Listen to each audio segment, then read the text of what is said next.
name's Chrissy Sykes. I'm from the My Body is My Body program. I started this program about 33 years ago, and I didn't even think that it was something that I was going to do. I arrived in Nashville from South Africa, but I'd had a stopover in England, and I found this most awful story about this little girl called Kimberly, and I wrote a song about her. I ended up singing the song in front of people in Texas, which led to me doing a month-long tour of schools and churches and all sorts of things for Child Abuse Prevention Month. And the Kimberly Project formed the My Body is My Body program because I went in front of loads and loads of schools and parents and teachers and kids and found that music, which was my profession, was just a wonderful way to approach the subject of child abuse prevention, body safety, body empowerment. And 33 years later, 19 languages later, a million YouTube views. It's just grown much more than I ever thought that would ever happen. Marlene, are you there? Yes, Chrissy. Yes. I didn't know if you wanted to ask me anything or if I should just carry on sharing. I would love for you to, because it's such an amazing journey to really explain how you were, you were on your way to make a record in Nashville, and the slower story, because I just think you're, and then you had dinner in, was it Houston? So just actually take your time and really tell that, because the change of direction you made is so miraculous. Amazing. Yes. I went to record in Nashville with the wonderful Pete Drake, who was an amazing producer, and he worked with people like George Harrison and sort of top artists. And as I say, I came across the story, and I had a little 4-year-old girl at the time, and this little girl Kimberly, her picture was in the paper, and she reminded me of my daughter, and it just touched me so deeply. I thought, how could anybody do that to a 4-year-old child? They burnt her, they starved her, and they eventually killed her by kicking her in the head. And it just so affected me. As I say, that I wrote this song. And I was at these people's house having dinner, and they said, well, play the piano. So I said, well, I'll play you this new song I've just written. I said, I know it's not a really party song, but it's really, really something that has moved me. So I played the Kimberly song, and one of the gentlemen came up to me afterwards and he said, can we use your song for Child Abuse Prevention Month? And I said, yeah, of course, you can have it, it's fine.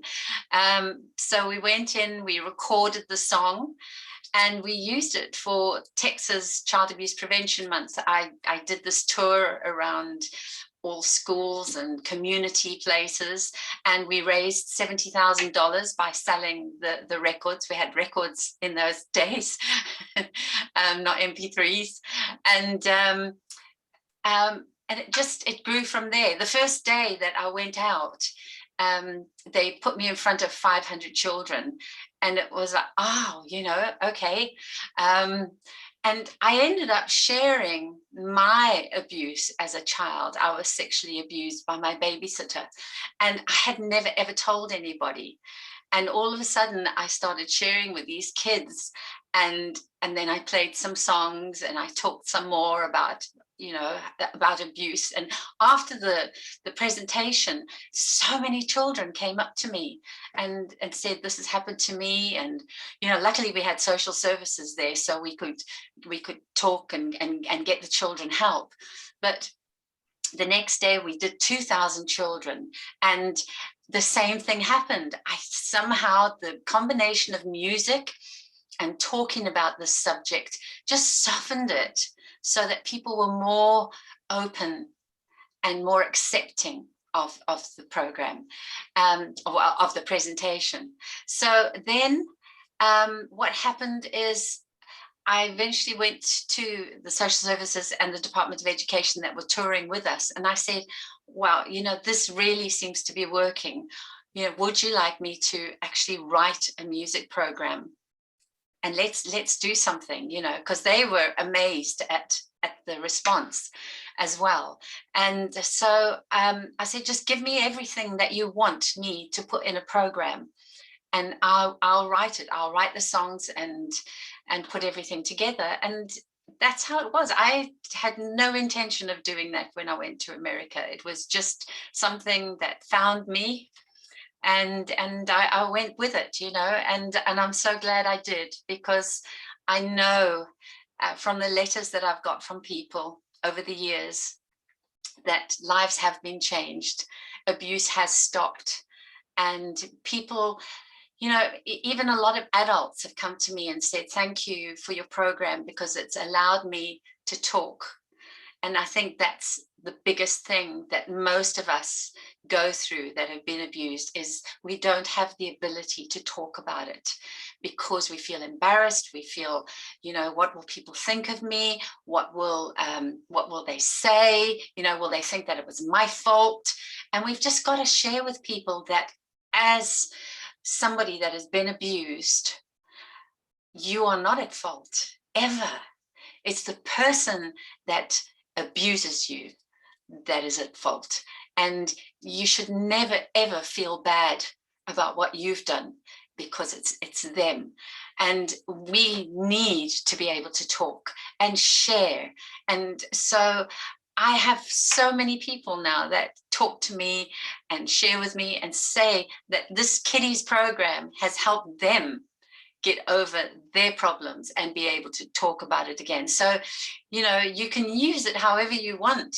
Use it for your kids, your grandkids, if you're a teacher, use it for the kids in school, but use it as an introduction to talking about child abuse. And because it's music and you can have fun, you can dance, we've got a rap song, all sorts of things. It's there and it's available to use. It's all free. So my big thing with this project is that I wanted it to be free for everybody. I don't want just kids that have parents that can afford abuse materials to be able to be educated in abuse prevention. I want every child everywhere to be able to get this sort of education. So any parent, any child, any school can access all the materials. And then we're still working on many, many more languages. We've got 19 now. I'm busy working in Croatian. I'm busy working in Croatian and Greek, and also Sinhala. And then whenever we get volunteers, we just do more languages. And it's wonderful, because everybody that works on this program is a volunteer. Nobody makes money out of it. Everybody does it for the sheer love of wanting to do something different, wanting to make it a better world, wanting to make it a safer world, and letting our children grow up with the attitude of, this is my body and it belongs to me, nobody else. And if you do things, no matter whether I'm 5, 15 or 50, it's my body. I've even had an idea to where I think I want to do a special one for the old folks, to take it into the old age people's homes, because there's a lot of abuse in that sort of area. And I thought they could sing the My Body song and get by with it, and learn things from it. And if it don't feel right, don't do it. So as I say, the program's there to be used. If you want to use it as a program on its own, do so. If you want to incorporate it into what you're teaching already, use the songs. It's very versatile, and I'm really really thrilled that we are working in so many different countries. So my aim is to just get people in every country, little ambassadors or volunteers that can take it out into their communities and just spread it. If there's not good internet access, I give everybody the ability to download the stuff and they can distribute it in their communities. They don't have to go to YouTube or to my website. You know, we need to just put this in packages and get it out there so that everybody has access to learning about child abuse prevention. And especially young parents need it. Young parents need to know what to look for, what to teach their children, how to approach their children. There's so much that needs to be, so much information that needs to be out there. So I've got 2 courses. So the first course is how to understand child maltreatment, why we need to teach this program, that there are over 1 billion children every year that are abused in our world. It's nearly 50% of all our children suffer from some kind of abuse. It's horrific. And a lot of it is because people aren't educated, people aren't aware, people don't know how to talk about it, how to approach it. Teachers, a lot of teachers in the world are not taught about child abuse prevention. Our teachers all need to understand what to look for. And my feeling behind this is that I know teachers say, I don't have time to do this subject. I've got so many other things to do. But if you understand your children and you can talk to them and you have prepared them, you will have a less disruptive class. And you will have more understanding as to what is going on with the children and why, by opening this subject with them. So, and parents as well, with their children.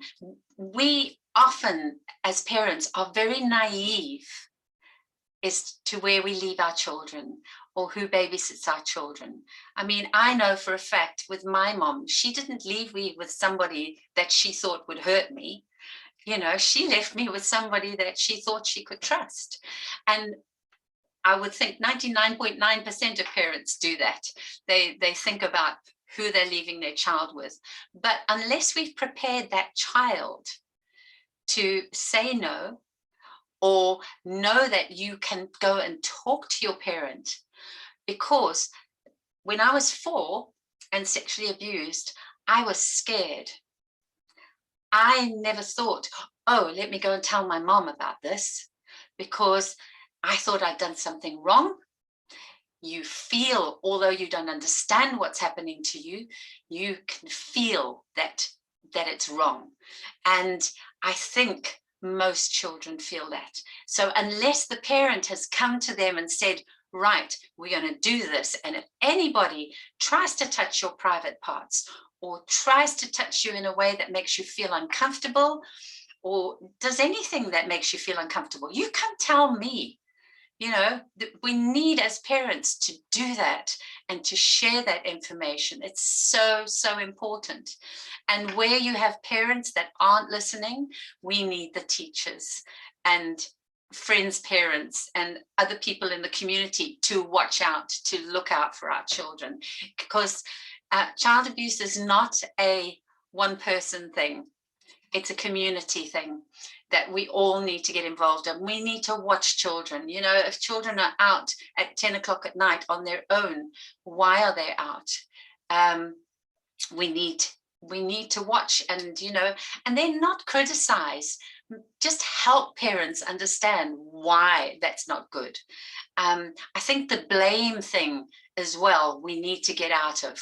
We need to be more supportive of parents that aren't coping, and educate them show them what damage they're doing to their children, because the children suffer from so many traumatic things from child abuse. Low self-esteem. 50% of suicides are children that have been sexually abused. 78% of our prison population around the world are abused children. You know, we can make such a difference if we can get into understanding children, understanding what abuse does to them, and how we can help in our communities through our parenting, through our teaching, that we can help kids feel better, more empowered, and safer. It's just so important. I've got 15 minutes left, have I? Yes. Marlene, I'll talk to you a little bit about the songs and how the actual program works. We do 6 songs, and each song has a message. We have a song called My Body Is My Body, where you can talk to children about, you know, this is my body. I have 2 hands to feel, 2 eyes to see, 2 ears to hear, and I have private parts. So you see, there's nothing scary about this program. There's nothing, you know, to feel embarrassed about. This program has been taught in the most conservative communities, and they still haven't had a problem with it, because we don't go into dealing with sex. It is an introductory program. You can go further into detail later if you feel like it, but this is really important. So we teach children that their body is theirs. Nobody has a right to touch them. No one has a right to hurt them. And that when they're young, their mom and dad will bathe them and they will wash their private parts. But as they get older, they'll learn how to do that themselves. So that is just normal. The only other time somebody would ever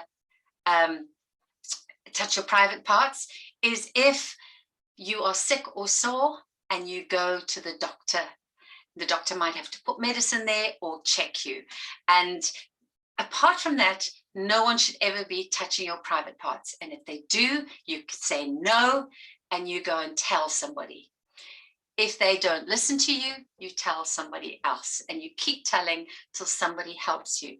And it's that simple.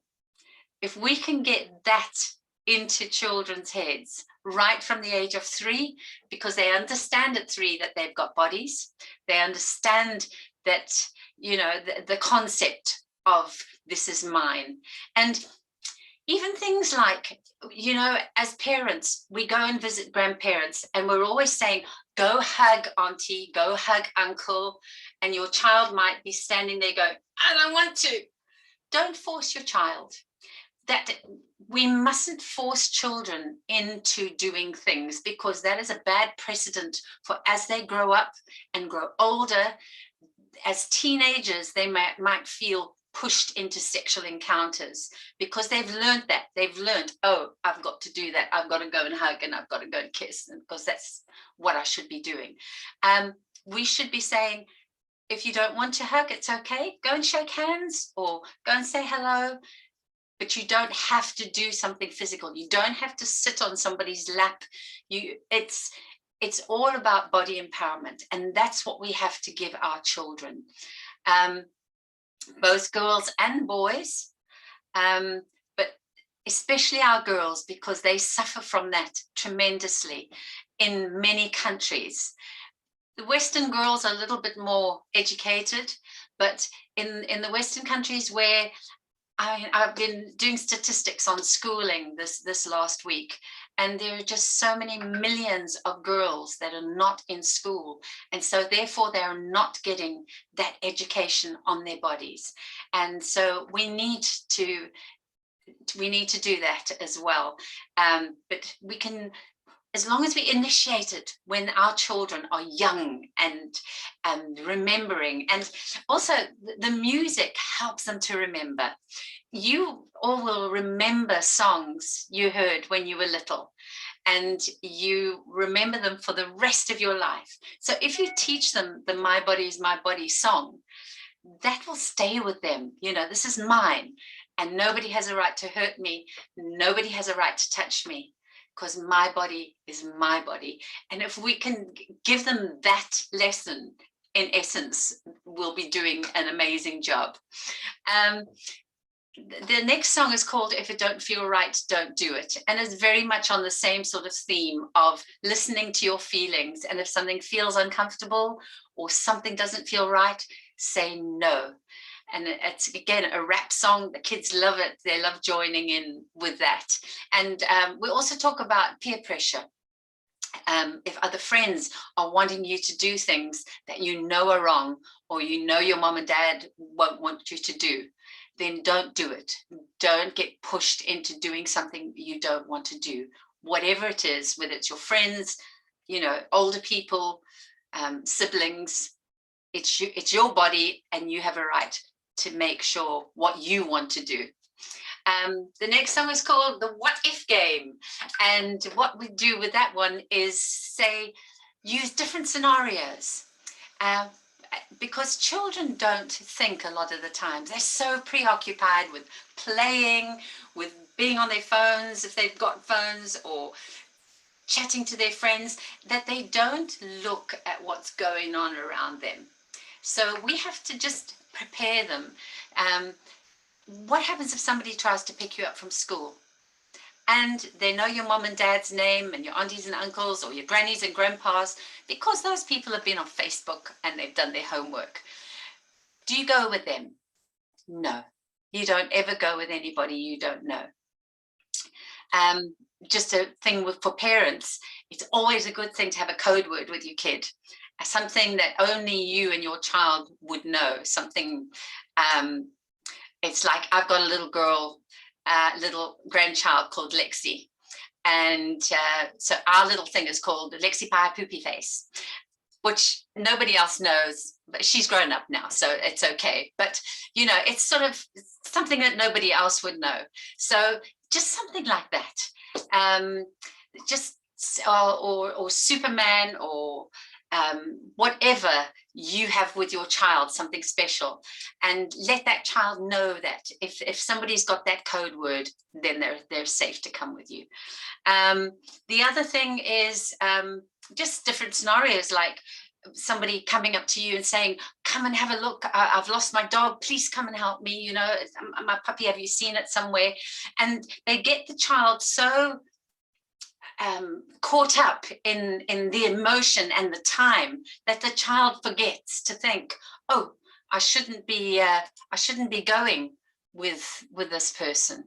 So we really need to think and give children scenarios. If this happens, you don't go. If that happens, you don't go. If somebody tries to grab you, you shout and you scream as loud as you possibly can. You make as much noise as you can. Bearing in mind that only 5% of children are ever hurt by strangers. 95% of all abuse occurs within the home, within the immediate family and friends. So it's all people that your child knows and trusts, or other people's children know and trust. So this is why we have to educate our children so that they understand, because it is people that we are bringing into our house that we are trusting with our children. The fourth song is called If You've Got a Problem, Tell Somebody. So we need to teach children who you can talk to. So sometimes it's not comfortable to talk to your parents unless you've got a really good rapport with them. Try and have the best rapport you can with your child. But even then, some children, if it's something difficult, they don't feel comfortable. So give them alternatives. Your grannies, your grandpas, your aunties, your uncles, older brothers and sisters, teachers, counselors, people at church, spiritual leaders, all, whoever you think would be a good person for your child to go to, suggest it to them. And then, as I mentioned earlier, the rule is, if they don't, if the person doesn't listen to you or doesn't do anything, tell somebody else. If they don't listen, tell somebody else, and keep telling till somebody helps you. Don't ever, ever give up, and don't ever think that you have done something wrong. We have to keep this positive and empowering for children. The fifth song is about love, because love, children need to know that love is gentle and love is kind, and love is about trusting and caring and sharing. A lot of children don't know that. They don't have that kind of home family life. And so we need to show them that that is what to expect. That is really what we should be having. And also it gives children an idea of what to look for in their friends, and that they might need to help somebody. You know, teaching children empathy and how to look after others, or care or share, is also such an important part of growing up. I believe empathy should be something that's also taught in schools, because it's really, really important. It helps us to be better people. The last song in the program is called Say No to Secrets. And again, this is so important, because abuse thrives in secrecy. And just, we have to teach our children not to keep secrets. If somebody's hurting you, touching you, making you do things that you don't want to do, whether it's a child, an adult, whoever it is, you say, no, I don't keep secrets, and you go and tell somebody. Child abusers have this thing where they will work on a child and the parents. They don't actually just work on the child. You know, we always think, oh, well, I would know if somebody was doing that to me. But a lot of times we don't, because we don't think like that. And they will work their way into communities and families and want to spend time with your child. So if somebody's spending a lot of time, or wanting to spend a lot of your time with your child, just make sure what's going on, and maybe pay a visit, an unexpected visit, or find out why they want to be with your child alone, or make sure there's other children going with. Lots of different scenarios, and prepare your child. You know, we have to, again, talk to our children about this subject. It's I believe, I honestly believe that this is the only way we are going to get over this hump of 1 billion children a year, is if we talk. Because we've also got to realize that if 1 billion children a year are getting abused, that means we've got 1 billion adults growing up all the time that have also been abused. Okay, so 50% of our adult population have also been abused, and have also not dealt with it probably. So, which is what makes it difficult for them to approach the subject. So we are not only helping the children be protected, we are helping the adults get over their abuse. Because like I say, it just causes so many problems: PTSD, eating disorders, emotional problems, relationship problems. So it's a very, very big task that we're doing, but I believe that we are getting there. We are, just with this little program, we are in over 40 countries. We've reached over 1 million children, and I just want to keep doing it. But you know, there are a lot of great programs out there. So whatever you choose, just make sure you do it, and you talk to your child, you talk to your friends, and let's get something done about this terrible, terrible plight that has affected us even worse now that we've had this COVID-19 15 months so far, because children have been at home, they've been exposed to more abuse. Girls especially, again, have been used for working, used to look after the children, taken out of education. I believe the figures are 190 million more girls are out of school because of COVID now.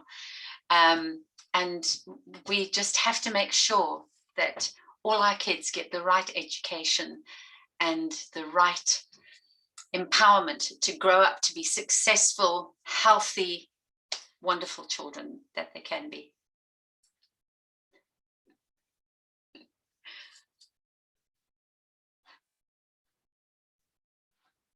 Thank you, Chrissy. Thank you, Marlene.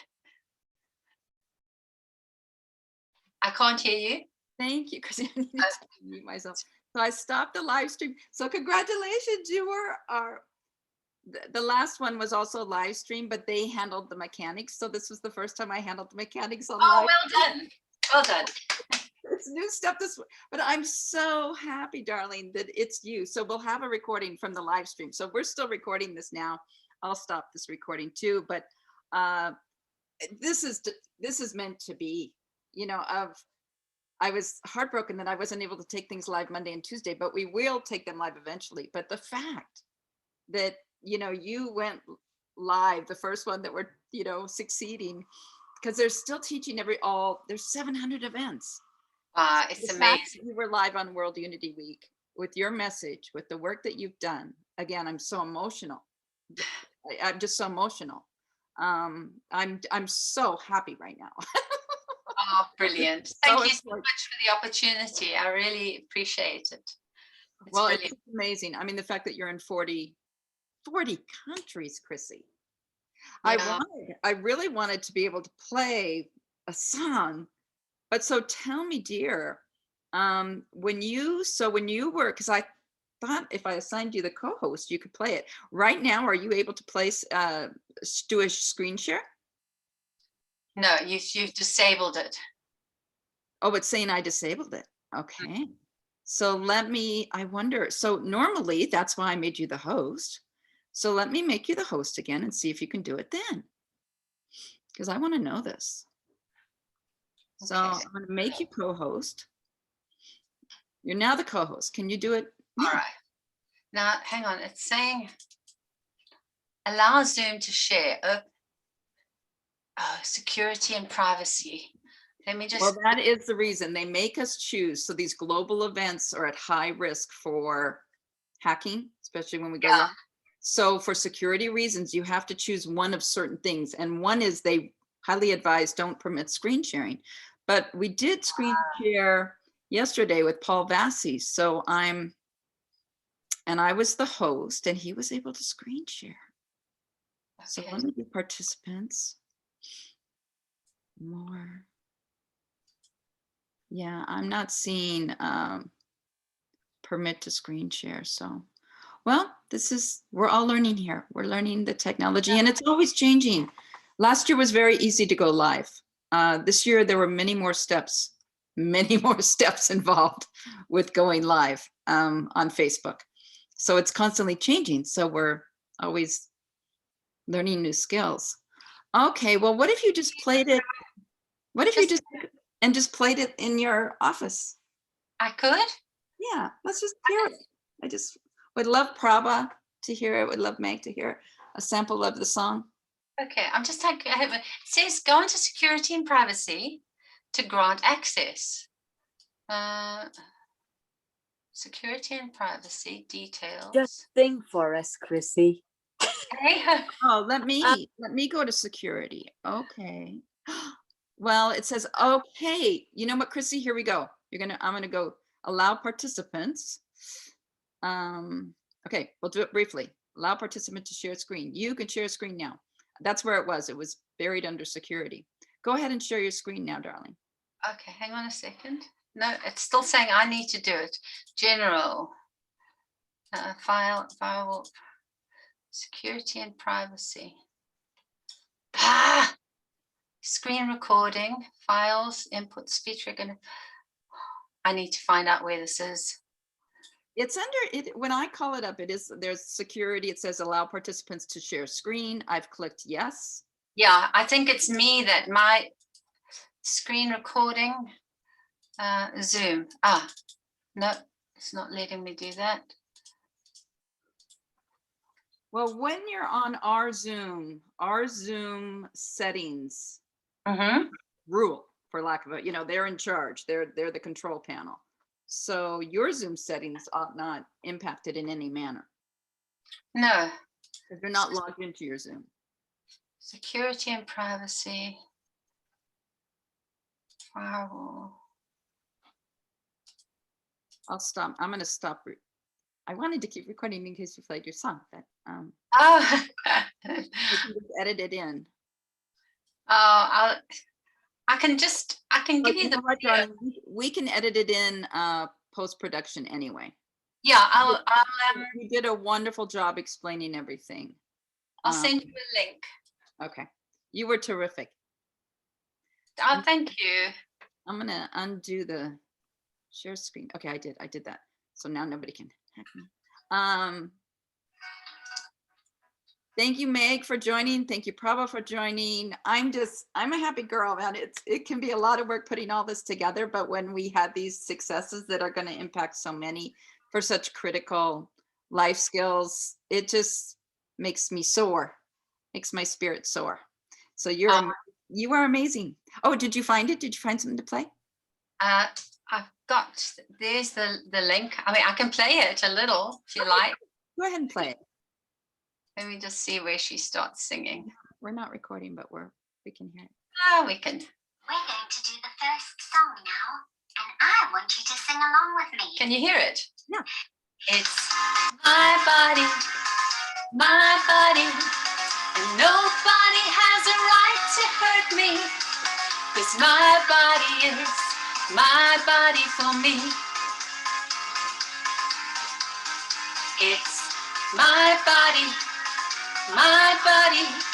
and nobody has a right to touch me, 'cause my body is my body for me. I've got 2 hands to feel, and 2 eyes to see, and 2 ears to hear what you're telling me. I've got 2 strong legs to take me where I go, and I've also got some private parts that I don't want to show. It's my body, and nobody has a right to hurt me, 'cause my body is my body for me. That's how it goes. That's how it Thank you so much for singing with us. Yeah, it's cool. And I tell you what, it's just so good. I mean, I've just done Croatian and it just sounds brilliant in Croatian, it's absolutely amazing how it lends itself to the different languages. Well, it's the joy and the happiness that you bring to the educational process. So often when people are discussing this, they make it this heavy conversation. Well, of course, children aren't, nobody's going to want to talk about it. You just make it so fun. And isn't that what we've got to do? We've got to take it away as a taboo subject and make it an empowering subject. Yes. That's the difference. Well, you are luminous, my darling. We thank you so much for presenting this morning. Oh, thank you for the opportunity. Prabha, send me the link. Send me the link to the live, and I'll Is it on? I will. I was just going to give Prabha and Meg an opportunity to speak if you. Sure. Hi, Chrissy. It's an honor to listen to you because it takes compassion more than courage to do what you're doing. And it's like what Marlene was saying. I was trying to not be emotional because getting emotional is not the solution. It's to think kindly and act boldly in the spaces where most people would become silent because it is too much information. And I am very humbled by your service. And I always said that I can never be a social worker because I'm too soft and sensitive. And I discovered I'm not soft or sensitive. I'm just plain lazy. I am not being self-effacing. It's a truth I had to get naked with. And to hear you speak, most of the work that people do is not glamorous, but it is so important. And I am very grateful for this journey of yours and how you choose to make meaning and purpose with it and embrace something that most people would think is the darker side. And that's beautiful. And it's a role model for me, which means that as long as we live, we got roles to play in a space of empowerment. So I understand that feeling sorry is not good enough. Showing pity is not good enough. That's when I need to wear my big girl pants and go out and do something. So thank you, Chrissy. Oh, thank you. That's beautiful. Yeah, thank you. I appreciate that, Meg. Yes, the thing is that if we can inspire others to do just a little, if we all do a little, we can do a lot. It doesn't take much to make a massive difference. But thank you so much, and I'm glad that you enjoyed it and that it touched you. So somebody told me, so you cried on radio and TV and stuff, and you think your work is done. Get your body back up and do something.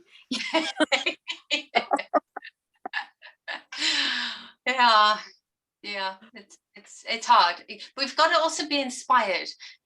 I always tell my children, don't do what you think you should do. Do what you love, and you'll always be happy.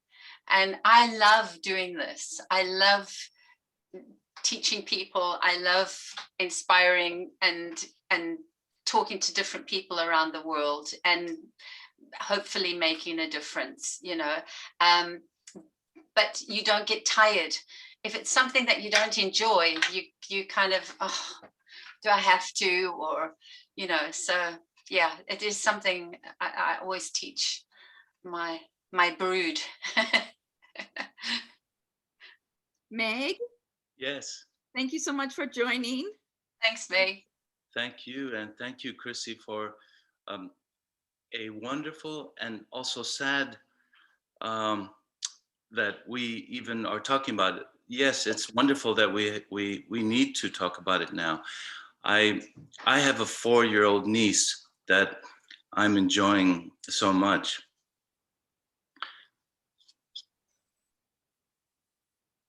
I'm sorry.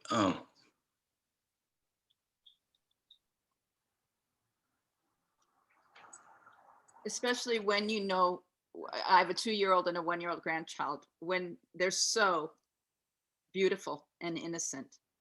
And it sensitizes us when we have our own. And then you think of 1 billion children. It's overwhelming. It's just overwhelming. And it's a calling. I mean, I'm just grateful you gave us the resource. Song, Meg, to play with your 4-year-old niece. Yes, thank you. You've given us all such a gift.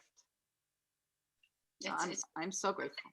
I hope it helps. And the thing is that we can't make a difference to every single child, but I do know we can make a difference to a lot of children. So Thank you for the work you do. It's my pleasure. Thank you so much for joining us. It's been lovely meeting you. Likewise. Prabha, are you next? Prabha, are you next in the lineup today?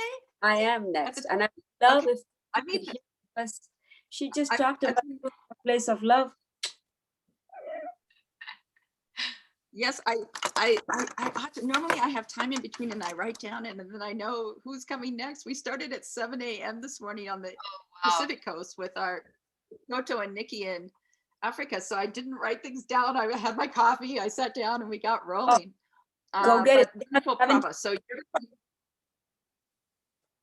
pardon, Prabha? We have 17 minutes more, so get your coffee. Well, everybody can take a break. I'm I going am to gonna get stop a coffee recording. and come and join you guys again. I'm gonna